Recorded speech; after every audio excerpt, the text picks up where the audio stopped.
지난 2013년에 한국에서 개봉된 영화가 있는데요. 신세계라는 영화입니다. 이제 벌써 10년이 다 돼가네요. 근데 이 영화의 감독은 박훈정이라는 분이고, 캐스팅을 보면은 이정재, 최민식, 황정민, 박성우, 송지효 이런 분들이 이제 출연해서 호화 캐스팅으로 이제 준비된 영화입니다. 이제 18살 이상만 볼 수 있는 잔인한 장면이 많이 나오기 때문에 이제 그렇게 미성년자는 볼 수 없는 이제 그런 영화로 나왔는데도 불구하고 거의 500만 명 가까이 460만 8,989만 명 9,000명 이렇게 거의 이제 500만 명 가까이가 영화를 이렇게 보게 됐는데요. 그래서 이제 흥행을 한 거죠. 이제 그 나이대로 하는 영화는 그렇게 넘기가 어려운데. 근데 그 내용이 이제 뭐냐면, 이제 여기 이제 그림에 나와 있지만, 저 세 사람이 이제 주인공으로 역할을 이제 하면서 영화가 진행되는데, 어떤 가상의, 우스꽝스러울 수도 있는데, 이제 그 조직 폭력배가 큰 기업을 이제 이루게 됐다 하는 이제 전제를 가지고 시작하는데, 그 기업의 총수, 이제 조직 폭력배 제일 높은 우두머리겠죠. 그 사람이 사고로 이제 죽음을 맞이해서 두 번째, 세 번째, 네 번째 서열에 있는 사람들이 이제 경쟁을 해서, 물론 아시는 분들은 이제 다 아시겠지만, 그래서 누가 다음 보수가 될 것인가, 이제 피비린내 나는 싸움이 일어나는 이제 그런 내용을 갖고 있는데요.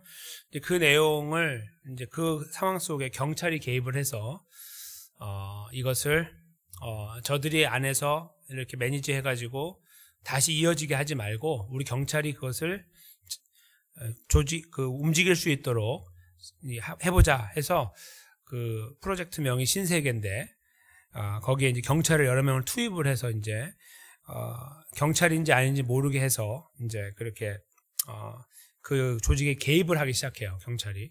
그런 내용들로 이제 진행이 되는데, 어느 순간에 이제 경찰이었던 사람들이 다 탈로가 나가지고 다 죽음을 맞이하고, 이제 진짜 그 안에 가장 중요한 이제 그 주인공이었는, 저기 이제 왼쪽 그림에 보시면은 맨 뒤에 있는 사람이 이제 결국은 그 기업의 총수가 되는데 경찰이에요, 저 사람이.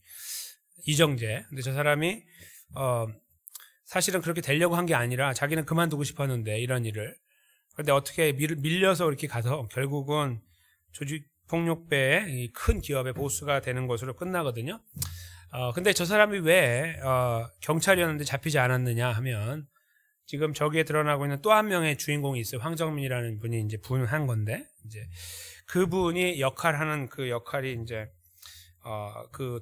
이 전체 흐름에서 세 번째 그 순위를 갖고 있던 서열 3위의 사람이었는데요. 이 사람이 이제 영화에서는 정청이라고 부르는데, 이 사람이 저 사람을 자기가 그 이정재라는 사람이 자기의 이제 오른팔 같이 활동을 했었던 사람이에요. 이제 막 그 싸움이 일어나는 동안에도 계속해서 끝까지 그 사람을 믿은 거예요. 그래서 나중에 뒷조사를 하니까 이 사람이 경찰이라는 거 알았는데도 불구하고 다른 경찰들은 다 잡아서 이제 없앴는데, 이 사람은 계속해서 말도 하지 않은 채 숨겨왔던 거예요. 그러니까 원래 빨리 죽여야 되는데 안 죽이고 끝까지 있었어요. 그러다가 어떤 이제 그 안에서 여러 가지 소요가 일어나서 경찰이 중간에 개입해가지고 결국은 이 정청이라는 사람, 이제 세 번째 서열이라는 사람이 죽게 돼요. 근데 그 죽음을 맞이하는 장면이 이제 영화에 나오는데, 그 너무나 심하게 부상을 당해서 이제 죽어가는 거예요. 그 정청이라는 사람이 이제 서열 세 번째 사람이 이제 죽게 되는데, 그 옆에 지키고 있는 오른팔이었던 이 이자성이라는 저 사람이 이제 이자성이라는 사람을 등장하는데, 저 사람이 이렇게 앉아서 듣는 이야기가 있어요. 이 사람이 하는 말이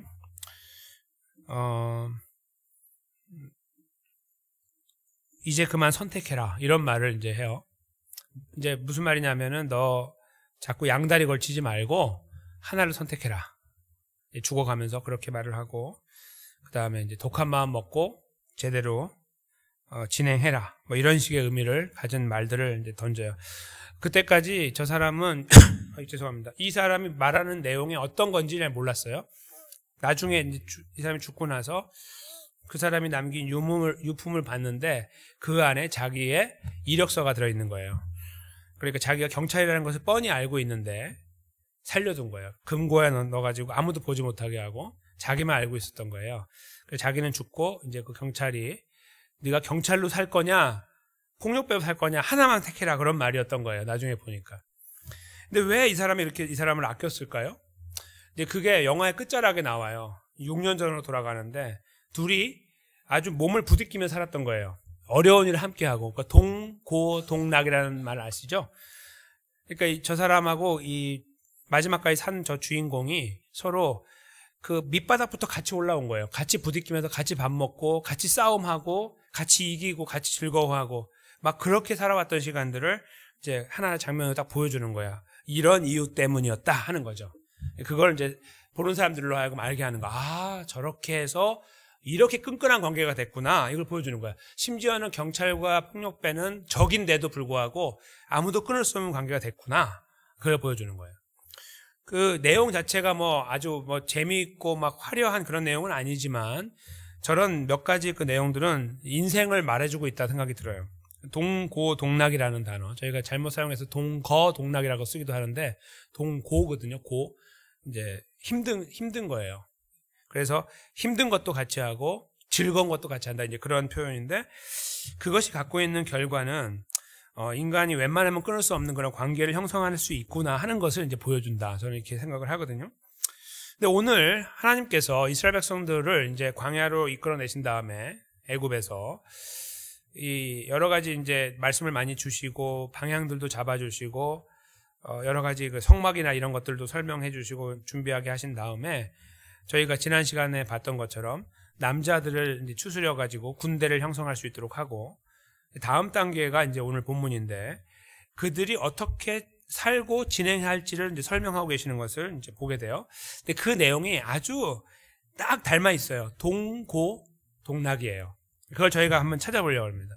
하나님은 왜 이렇게 이스라엘 백성들을 편성하셨을까? 이거는 그림으로 그리면 아주 멋있는 그림이 되는데요.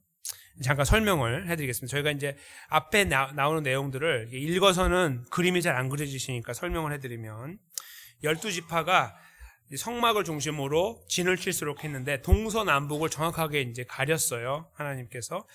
북쪽에는 단 지파, 아셀 지파, 납달리 지파가 딱 포진할 수 있도록 했고요. 만약에 이들이 진행하면요. 이렇게 제일 앞에 그 중에서 제일 앞으로 나가는 게 단이에요. 그래서 전체적으로요. 이 앞으로 쭉 진행해 나갈 때 제일 선두는 단이 되는 거예요. 단이 되고 그 다음에 남쪽에는 이제 뒤에서 또 후방을 지켜야 되잖아요. 후방에는 갓 지파, 시므온 지파, 루벤 지파가 포진하게 한 거예요. 그래서 제일 뒤는 이제 거기에서 제일 앞, 그 중에 제일 앞은 이제 루벤이 되도록 그렇게 했고요. 그 다음에 서쪽으로는 베냐민, 므낫세, 에브라임 이렇게 포진하게 했고 동쪽으로는 유다, 이사갈, 스불론이 이쪽에 포진하게 했어요. 그래서 셋 이렇게 돼가지고 정방형이 되는 거예요. 되게 멋있어요. 만약에 저희가 비행기를 타고 그들이 진친 걸 보면 아주 멋있을 거예요. 전부 다 질서 있게 텐트를 치고 있고 이렇게 나란하게 정확하게 이 각도를 맞춰갖고 쳤겠죠. 성막이 가운데 들어가 있고 그리고 그 주변에는 그 하나님께서 특별하게 명령하신 다른 한 지파, 레위 지파가 진을 치고 있는 거예요. 이제 그렇게 해서 성막 바로 주변에는 레위 지파 그리고 전체적으로 동서남북 가려서 세 지파씩 나란하게 배치하는 그 과정을 하나님께서 명령하신 내용이 2장 앞부분에 나와요. 거기까지 보면 이제 하나님께서 굉장히 이렇게 질서 있게 그들을 잘 정리하셨고 이렇게 세틀다운 할 수 있도록 잘 정착할 수 있도록 하셨구나를 저희가 이제 캐치하게 되는데 그 33절에는 이제 그 유다 이들 말고 레위 지파가 그 안쪽에 있었다라고 하는 거 이제 거기 예외가 됐다는 거 하고 마지막 절에 가면 그 말씀하신 그대로 그들이 했다라는 내용이 나와요. 그러니까 60만 3,550명을 중심으로 한 이제 거기 젊은 사람 더 어린 아이들 그다음에 어른들 여인들 이렇게 해가지고 다 그 배치 안에 들어가게 했다. 그것이 이제 34절에 나와요. 34절 그렇죠? 이스라엘 자손 여호와께서 모세에게 명하신 대로 다 준행했다. 이 말씀 속에 들어있는 거예요. 저렇게 한다는 자체가 저는 참 놀라운 일이라고 생각이 들어요. 왜냐하면 이렇게 무슨 당시 저희처럼 지금 무슨 기계가 많이 있는 것도 아니고 뭔가 이렇게 편안한 그런 가운데서 뭔가 위에서 조망하면서 이렇게 좀 보면서 이렇게 할 수 있는 게 아니라 광야를 살고 있고 앞이 어떻게 될지 모르는 그런 불안한 가운데 걸어가면서 하라는 대로 한다는 자체가 참 그 하나님의 은혜가 아니면 불가능하다는 생각을 해봐요. 근데 여하튼 그대로 했다는 거예요. 그런데 그렇게 하고 나서 내용을 그 다음 보세요. 그 준행이라는 말이 어떻게 이루어졌는지가 나와요. 바로 마지막 부분에. 그 내용을 보시면 각기 가족과 종족을 따르며, 그게 첫 번째예요. 그러니까 가족끼리 모이고 또 종족이 모여요. 그 다음에 그러니까 지파라는 말이죠. 그 다음에 그 길을 따라 깃발을 만들었거든요. 멀리서 봐야 되니까. 그러니까 지금처럼 이렇게 확성기가 있어가지고 뭐 이쪽으로 오십시오 해도 여기서 저 끝에 보이지 않을 만큼 사람이 있을 거 아니에요. 한 지파만 해도. 근데 그걸 어떻게 통제를 하겠어요. 그래서 큰 깃발을 만들어가지고 이제 그 깃발 중심으로 움직이게 하셨단 말이에요. 그 길을 따라 진을 치기도 하고 진행하기도 하였다. 여기에 그러니까 그 가족과 종족이라는 말이 나오고 그 다음에 움직임의 두 가지가 나와요. 그러니까 동사가 두 가지 나와요. 하나는 진 치는 거, 그러니까 텐트 치고 자는 거, 생활하는 거. 또 하나는 텐트 걷고 일어나서 움직이는 거. 이걸 말하는 거예요. 그러니까 가족들이 어차피 가족들이니까 뭐 그렇게 할 수 있겠죠라고 생각할 수 있으나 그 자체가 굉장히 따분한 과정이 될 수 있어요. 늘 변함없는 어떤 그 지금 이제 시간은 막 시작되는 거지만 이게 10년, 20년 이렇게 길어진다고 생각해 보시면 굉장히 따분한 거죠. 그러니까 그 자리를 벗어나고 싶은 마음이 생길 수가 있고 다른 집안은 어떻게 하지? 뭐 이런 것도 볼 수 있는 어떤 그런 마음들이 생길 수 있는데 하나님께서 제도적으로 움직이지 못하게 막아놓은 거예요. 이거는 그들을 답답하게 만들려고 하는 것이 아니라 어찌하든 니네끼리 죽든 살든 같이 죽으라 이거예요. 같이 살아라. 그 하나님의 의도가 여기 담겨 있는 거예요. 그러니까 기쁜 일도 함께 나누고 슬픈 일도 함께 나누고 좋은 거 있으면 같이 나누어 먹고 힘든 거 같이 울고 그 다음에 앞으로 갈 때 함께 협력해서 가고 옆에 텐트 못 치면 텐트 치는 거 도와주고 이렇게 하라는 거예요. 그래서 그 지파의 경계를 넘지 못하도록 하신 거죠. 결국 이렇게 해서 40년이라는 시간이 지나면 어떤 형태가 되냐면 그 지파별로 하나가 되는 거예요. 지파가 딱 하나가 돼요. 왜냐하면 이게 하나가 되지 않으면 이스라엘이 이렇게 진행해가지고 나중에 가나안 땅으로 들어갈 때 문제가 생기죠. 이 하나하나가 이렇게 덩어리가 되어 있지 않으면 이게 나눠지기가 쉬워요. 근데 그 덩어리로 40년 동안 먹고 자고 함께 그러니까 생사고락을 같이 하는 가운데 걸어가게 되면 똘똘 뭉치게 되는 거예요. 하나하나가. 그래서 결국은 이 하나하나가 가나안 땅에 들어가서 땅을 차지하고 정착하도록 하는데 다 기반이 된 거예요. 이렇게 준비됐고 훈련했기 때문에 들어가서 땅을 차지하고 사는데도 똑같이 움직이는 거예요. 일사불란하게 하나가 돼가지고. 그렇게 해왔으니까. 하나님께 그런 시나리오를 가지고 이 계획을 말씀하신 거라고 저는 생각합니다. 그냥 그렇게 하면 멋있으니까, 뭐 이렇게 하면 뭐 괜찮아 보이니까, 그렇게 해야 질서가 있으니까를 뛰어넘는다는 거예요. 그거는 동고동락을 할 수 있도록 제도적으로 하나님께서 만들어 놓으시고 이 공동체가 움직일 수 있도록 함께 하나님 원하시는 방향으로 움직여 나갈 수 있도록 하기 위한 하나님의 깊으신 뜻이 담겨 있던 것이었다. 이렇게 저는 볼 수 있습니다. 그 안에 같이 있다 보면 서로를 잘 알게 되는 것은 분명하고요. 가족을 뛰어넘어서 지파 안으로 가면 그 같은 지파 안에 다 같은 어떤 이제 그 같은 그 피를 갖고 있는 사람들이잖아요. 그러니까 그 안에서 이제 뭐 저 아무개 집 뭐 어때? 뭐 저쪽은 어때? 이렇게 막 그 관계가 이제 형성이 될 거 아니에요. 친척 관계가. 그 안에서 서로 이렇게 하나가 될 수 있는 것을 만들어 나가는 것은 한편으로는 가족이기 때문에 가능해 보이기도 하지만 가족이기 때문에 힘들 수도 있다는 것도 저희가 알아요. 그렇죠? 그건 어떻게 저희가 비교해 보면 아냐면 오늘날 우리가 가족 관계가 어떤지 하고요. 친척들하고 관계가 어떤지를 이렇게 한번 가늠해 보면 금방 보이게 되죠. 우리 모든 친지들과 화목하게 잘 지내고 있느냐, 요즘 우리가 21세기를 살 때 그렇지 못하냐를 생각하면 금방 나와요. 아, 이거 굉장히 어려운 거다. 바로 나오죠. 그렇죠? 가족은 둘째치고 가족도 마찬가지고요. 가족도 힘든데 이 넓어지는 그 공동체가 그 안에서 머물면서 테두리 안에서 계속 움직여 나간다는 거, 거기서 함께 동고동락한다는 거 보통 어려운 일이 아니다. 근데 하나님의 그 말씀을 따라 그들이 일단 그렇게 세틀다운 했다라고 말씀합니다. 얼마나 정확하게 정밀하게 말씀을 따랐는지는 잘 모르나 일단 여기 나와 있는 내용을 보면 그들은 일단 순종했어요.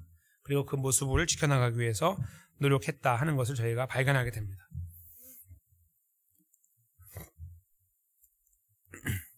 그들은 가족으로 시작돼서 가족으로 뭉쳐 있다는 장점을 갖고 있어서 저희가 바라볼 때 그들하고 우리하고 다르죠 라고 말할 수가 있어요. 어떤 의미에서 그러냐면 교회라는 거 생각할 때 그래요. 왜 교회를 생각해야 되냐면 이 공동체가 갖고 있는 특성 자체가 교회하고 너무나 닮아있기 때문이죠. 광야의 공동체가 하나님의 은혜로 애굽에서 구원을 받았기 때문이고요. 구원받아 하나님 백성으로 세워졌기 때문이에요. 이것을 21세기로 가지고 온다면 교회라는 공동체에서 찾아볼 수 있는 거죠. 물론 교회라는 것을 이런 건물 교회로 한정하면 문제가 됩니다. 그렇지 않고 오히려 한 개인 예수 믿는 사람들을 교회로 바라볼 때 하는 그 교회를 말한다 이렇게 보시는 것이 더 정확한 표현이에요. 예수님 믿는 사람 한 사람 한 사람. 그래서 만약에 저희가 이 말씀을 오늘날 21세기에서 이해하는 차원에서 본다면 이 건물교회, 시온장로교회를 떠올리기 이전에 가정을 생각해야 되는 거예요. 가정 안에서 예수님 믿는 믿음이 얼마나 활성화되어 있는가. 이것이 첫 번째 우리가 돌아봐야 될 부분이라 이거죠. 그리고 그 안에서 오늘 이 말씀처럼 동고동락하는데 그 안에서 내가 믿는 사람으로서 역할을 잘 감당하고 있는가. 이런 것들을 이제 헤아려 보는 시간들이 먼저 선행이 돼야 된다 하는 것입니다. 그 선행되는 내용 이후에 저희는 교회를 떠올려 볼 수 있어요. 시온장로교회. 이 안에서 우리가 함께 동고동락하는 공동체가 됐다는 것을 이제 생각해 봐요. 왜냐하면 이스라엘 백성들을 하나님께서 구원하셔서 광야에 딱 심어 놓으신 상태가 됐을 때 하나님 백성으로 인칭을 받고 걸어가게 된 것처럼 죄와 사망 가운데 있던 우리가 예수님의 십자가와 부활로 구원을 받아서 거기서 하나님 백성이라는 공통분모에 서 있기 때문이라는 거예요. 그들도 하나님을 아버지로 모시고 살았고 본인의 유일한 하나님으로 고백하였고 21세기를 사는 저희들도 예수 그리스도의 십자가와 부활로 구원받은 우리들이기 때문에 한 하나님을 아버지로 고백하는 공동체가 됐다는 거죠. 그러니까 우리가 많이 다르고 여러 가지 불편한 점도 있으나 우리가 가지고 있는 하나의 신앙, 하나님이 이 세상을 만드시고 우리를 구원하시고 우리를 인도하는 분이라는 이 사실. 그래서 우리는 하나님의 백성이 되었고 예수님 안에서 그래서 같은 믿음을 갖고 있는 공동체, 아버지를 하나님을 아버지로 모시는 공동체 됐다는 것을 생각하는 데 있어서 생각하는 것이 오늘 본문과 맞닿아 있다는 것입니다. 그렇게 보면 저희가 잠시 시각을 돌려서 가정을 돌아볼 수 있는 시간을 좀 갖고 또 교회를 돌아볼 수 있는 시간을 갖게 된다는 거예요. 오늘 본문의 말씀이 그대로 와닿는 거예요. 함께 움직여라, 함께 멈추어라, 함께 먹고 자는 일을 멈추지 말아라. 함께 공유해라, 나누어라라는 것들이 모든 여러 가지 그 동사들이 여기서 파생되어 나올 것입니다. 그런데 있잖아요. 저희가 그렇게 말씀을 이해할 수는 있으나 현실적으로 어렵다는 것을 어떻게 생각할 수 있냐면 그냥 그 자체가 어렵다는 것만으로 생각하는 것이 아니고요. 이 부분에 있어요. 뭐냐면 이상하게도 가정 안에서는 좀 적을지 모르나 교회라는 공동체로 오잖아요. 그러면 저희가 이렇게 품고 같이 가고 동고동락이라는 것을 이렇게 행할 때에 어떤 선을 그어서 행할 때가 참 많죠. 그러니까 이렇게 모여야 된다라고 하신 하나님의 말씀에 거역하고 이렇게 띄어져 나가려고 하는 습성들이 우리 안에 있다는 거예요. 그러니까 서로 감싸주고 사랑하는 어떤 이런 것들은 굉장히 고리타분한 이야기처럼 보이고 비현실적으로 보이거나 아니면 지혜가 없는 것처럼 보이고 오히려 저희는 누군가를 험담하고 누군가를 깎아내리고 비난하는 것 이런 것들을 적당하게 양념처럼 섞어줘야 우리 자신이 보존이 되고 보호가 되면서 어떤 관계를 적당하게 유지하면서 이쪽에도 괜찮고 저쪽에도 괜찮을 수 있다라는 어떤 세상적인 지혜를 발동시킬 수 있다는 거죠. 그러다 보면 그것이 마치 하나님의 테두리 안에서 건강해 보이는 걸음을 걷는 것처럼 보이나 실제로는 오늘 본문에서 보여주고 있는 공동체의 의미가 그 그림들이 상실되는 거예요. 자꾸 약해지고 약화되는 겁니다. 그러니까 오히려 반대 방향으로 나가게 되고 교회 안에 분쟁이 생기거나 삐그덕거림이 생길 수가 있다는 거죠. 그것이 진리라는 하나의 측면 때문에 하나님을 지키고 하나님 편에 서려고 하는 움직임 때문이 아니라, 만약에 그것이 우리의 이익 때문이라고 한다면, 나를 보존하려고 하는 거나 아니면 내 작은 그룹을 보존하려고 하는 어떤 그런 취지에서 시작된다면 문제가 있는 거겠죠. 그 부분을 저희가 여기서 함께 훑어볼 수 있다는 것입니다. 그래서 힘든 일이에요. 이들 자체만 봐도 힘들지만 이것을 21세기로 끌어올려서 예수 그리스도 안에서 세워진 공동체라는 의미에서 우리가 서로를 바라볼 때에도 이 걸음은 아주 어렵다는 것을 발견하게 돼요. 그러니까 동락은 매우 어렵다는 거예요. 그래서 함께 한다는 것, 같이 걸어간다는 것은 저희들에게 대가를 요구한다고 볼 수 있는 거예요. 자기 희생이죠. 우리를 희생할 수밖에 없는 대가. 누가 알아주지 않는 희생. 박수 쳐주지 않는. 저 사람 훌륭해라고 평가해주지 않는데 해야만 하는 희생이 동반돼야 될 수 있다는 것입니다. 그런 것을 따라야만 오늘 본문에서 보여주는 건강한 공동체의 모습들이 이루어질 수 있다는 거죠. 그래서 우리 가정 안에서도 어른들이 이렇게 희생을 하는 것을 저희가 볼 수 있죠. 어른들이 자녀를 위해서 자기를 희생하는 어떤 이익의 문제도 있겠지만 자존심의 문제, 관계의 문제, 여러 가지 것들이 있어요. 레이어가 참 많은데 그런 것들을 다 이렇게 하나 둘씩 양보하고 포기하는 가운데 점점 공동체가 세워지는 것을 볼 수 있습니다. 그렇죠? 근데 어른들이 이렇게 하지 않을 때 또 이게 막 삐그덕거리는 것도 볼 수 있어요. 반대로. 그래서 결국은 누군가가 거기서 지금 이 희생이 되고 있다는 것을 저희가 눈여겨볼 수 있습니다. 이들도 그랬을 것이고요. 지금 당시에도 오늘날에도 그렇고 가정 안에 여러 가지 관계 속에 형제 자매 관계도 마찬가지고요. 교회 안에 들어오면 그런 것들이 요구가 되어져요. 근데 교회 안에서도 누군가 그런 어른들이 있어요. 그래서 그런 화살들을 다 맞고 비난의 화살들이 날라올 때 그걸 다 맞고 본인이 희생하고 있어요. 그것 때문에 수고 많으십니다. 누가 해주지도 않는데 그 일을 하는 분들이 계시고 그 공동체가 그래서 삐그덕거리고 있으나 가고 있는 거예요. 하나님이 그를 통해서 세워나가고 있는 것들을 저희가 종종 발견하곤 하는 거죠. 이것은 그런데 저희가 좀 더 진지하게 바라본다면 그 누군가 특정 인물의 것이 돼서는 안 된다고 생각이 들어요. 저분이 할 수 있을 거야.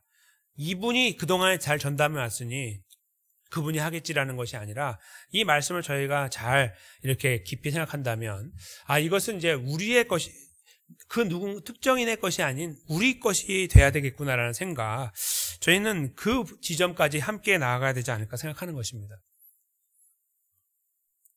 근데 그 이유가 있어요. 그렇게 할 수 있는 그 이유와 근거가 있어요. 그거는 오늘 본문에도 나오는데요. 본문에는 어떻게 나오냐면 성막이 중심이 되고 주변에 이렇게 텐트가 세워졌다는 것을 통해서 보여져요. 결국은 이들이 이 말씀을 듣고 지켜나가는 근거는요, 자기가 아니고 자기 족장이 아니고 자기 지파가 아니고 결국 하나님이라는 거예요. 하나님이 중심에 계시는 거죠. 말씀이 중심에 있고 성막이 중심에 있으니 그들이 그것만 바라보고 말씀을 지키고 있는 그 모양새인 거예요. 21세기를 사는 저희들에게는 어떻게 이 모양이 다가올까요? 예수 그리스도입니다. 성막은 예수 그리스도를 그대로 대변하고 있기 때문이죠. 예수 그리스도예요. 예수님을 바라보면 하나가 될 수 있는 가능성이 열리는 거예요. 저희가 교회 안에 모여있는 자체가요, 마음이 맞아서 있지 못하는 분도 계시잖아요. 그렇죠? 그런데도 불구하고 계속 예배에 저희가 출석하는 이유는 그분 때문이 아니에요. 그렇죠? 예수님 때문이에요. 그래서 저희가 떳떳해요. 저분 때문에 오셨어요? 그분 때문이 아니고요. 저는 예수님 때문에 왔습니다라고 말할 수 있어요. 누군가가 있기 때문이에요. 중심이 있어요. 그러니까 올 수 있는 거예요. 그리고 예배 드리는 거예요. 그분만을 생각하는 거죠. 이것이 저희를 하나로 만들어 나가는 끈이 되는 거야. 저는 그렇게 생각해요. 그들이 보여준 거예요. 이스라엘이. 그래서 예수님께서요, 예수님께 스스로 중심이 되신다는 거, 이 부분을 동락하는 장본인이 되신다는 거, 먼저 저희들에게, 그러니까 이 공동체를 만들어 나가는 그 노력 전에 먼저 그 자리에 예수님이 계셨다는 것을 설명하는 말씀이 여러 군데가 있으나 저는 오늘 요한계시록 3장 20절 말씀을 가지고 왔습니다. 이 부분을 저희가 한 목소리로 읽으면서 묵상하고 마치도록 하겠습니다. 시작. 볼지어다 내가 문 밖에 서서 두드리노니 누구든지 내 음성을 듣고 문을 열면 내가 그에게로 들어가 그로 더불어 먹고 그는 나로 더불어 먹으리라. 아멘. 네, 굉장히 정감 있는 표현입니다. 그리고 그냥 한 번만 읽어도 먹는다는 이야기가 딱 나오는 순간에 벌써 저희는 이게 하나됨이라는 것을 금방 발견하죠. 이렇게 어떤 누군가 짧은 시간이라도 계속 먹고 같이 지내고 자고 함께 씨름하고 막 이런 관계가 되면 가까워지는 것처럼 뭐 저런 세상적인 일반 영화에도 나오지 않습니까? 그게 그냥 일반적인 진리이기 때문에 그래요. 예수님께서도 우리에게 들어오셨을 때 그 모양을 무슨 군림하는 존재로 왕으로 막 이런 그림이 아니라 함께 먹는 이렇게 같이 이런 존재로 비춰지고 있는 것은 동고동락하는 존재임을 보여주고 있는 거예요. 우리의 삶에 함께 하시고 우리가 아파하는 거에 함께 아파하고 기뻐하는 거 함께 기뻐하는 바로 그분으로 예수님이 역할을 하신다는 의미를 이 속에서 저희가 읽어낼 수 있다는 것입니다. 그러니까 이 예수님을 기억한다는 것은 그 이름 석자만 기억하는 것이 아니라 이미 우리 안에 들어오셔서 불강력적으로 확 들어오셔가지고 우리의 동의 없이 마음을 열고 확 들어오신 그분이 우리와 함께 먹고 계시는 거예요. 함께 먹고 노닥거리는 거죠. 세상 말로. 함께 하고 계는 그 예수님 저 힘들어야 하면 그 말씀 다 듣고 계시고 아파하고 있는 거 다 바라보면서 위로하고 계시는 바로 그런 존재로 예수 그리스도가 우리와 동고동락하고 계신다는 사실입니다. 이스라엘 백성들 안에는 그 안에 성막이 있으므로 그걸 중심으로 그들이 그 역할을 계속 감당해 나갔던 것처럼 21세기를 사는 저희들에게는 예수 그리스도가 중심이 되셔서 그냥 우리 모두의 중심에 되시기 전에 먼저 우리 안에 들어오셔서 나와 예수님이 하나가 되고 그 동행함을 경험할 수 있는 은혜를 베풀어 주신 이후에 그러므로 하나가 되어라 라고 말씀하고 계신다는 것, 저희가 이 말씀의 마지막에서 다시 한번 헤아려 보게 됩니다. 그래서 저희가 갈 수 있습니다. 그래서 저희가 힘들어도 분명히 씨름해야 되는 일이나 포기하지 않을 수 있는 근거가 있는 거예요. 그것은 우리의 인격이 아니고 예수 그리스도이십니다. 우리가 그만큼 단련됐기 때문이 아니라 예수 그리스도예요. 예수 그리스도를 바라볼 때 우리가 힘을 얻고 예수 그리스도를 바라볼 때 공동체가 바라볼 한 초점이 모아지는 중심이 예수님이 되심으로 하여 예수님 공동체가 되고 예수님을 따라가는 공동체가 된다는 말씀이죠. 43주년을 맞아서 마침 하나님 이 말씀을 주셨길래 너무 감사했습니다. 수요일이지만 너무 감사했습니다. 그리고 우리가 가야 될 방향에 저희가 아까 기도했잖아요. 예수님 그렇죠? 43주년 참 수고 많으셨습니다. 뭐 말은 할 수 있습니다만 누군가가 칭찬을 받는 그런 상황이 아니죠. 우리 장로님 기도해 주신 것처럼 예수님, 그렇죠? 예수님, 오늘 본문이 바로 그것을 저에게 분명하게 말씀하고 있습니다. 예수님을 지향하고 예수님만을 초점에 놓고 중심에 놓고 함께 거기에 우리가 달려 들어갈 때 우리도 모르는 사이에 시온 장로교회 또 우리 가정은 하나님의 은혜로 하나가 되어지고 회복되어지고 일어나고 견고해지고 단순히 막 거창하게 커지는 그런 막 뻗어나가는 그러한 외모적인 면도 때로는 중요하겠지만 그보다 더 중요하게는 우리 내면 안에서 우리에게 진실로 하나님의 나라를 바라볼 수 있는 근거가 되어지고 서로 위로와 격려가 싹트게 일어나서 열매를 맺게 되고 그래서 세상을 사는데 지치고 피곤한 하나님 백성들이 이곳에 와서 안식을 얻고 용기를 얻고 다시 힘을 얻게 되는 에너지를 얻게 되는 바로 그러한 전초기지로 세워질 거라고 생각합니다. 저는 그러한 소망이 저희 안에 있는 것이 아닌 예수 그리스도 안에 있음을 확인하면서 저희가 다시 한번 예수님 앞에 무릎 꿇었으면 좋겠고 맡겨드렸으면 좋겠습니다. 단순히 교회 문제뿐만 아니라 우리 가정의 지금 문제도 그렇게 해야 된다고 우리 확신하지 않습니까? 바로 예수님의 이름을 가지고 하나님 앞에 달려가 하나님 살려주세요. 동고동락 먹고 함께 내가 너와 함께 먹고 너는 나와 함께 먹는다 이 말씀 그대로 내가 힘든 이 상황을 아랠 때 들으시고 불쌍히 여기시고 안아주시고 다시 일으켜주시는 하나님 아버지의 신실하신 손길을 경험하는 자리에 그래서 우리가 다시 용기를 얻는 자리에 여기 계신 모든 분들이 저와 함께 더불어 세워지게 되시고 우리 가정이 우리 공동체 믿음의 공동체가 세워지는 그 자리에 함께 증인으로 세워지게 되시기를 주님의 이름으로 간절히 축원합니다.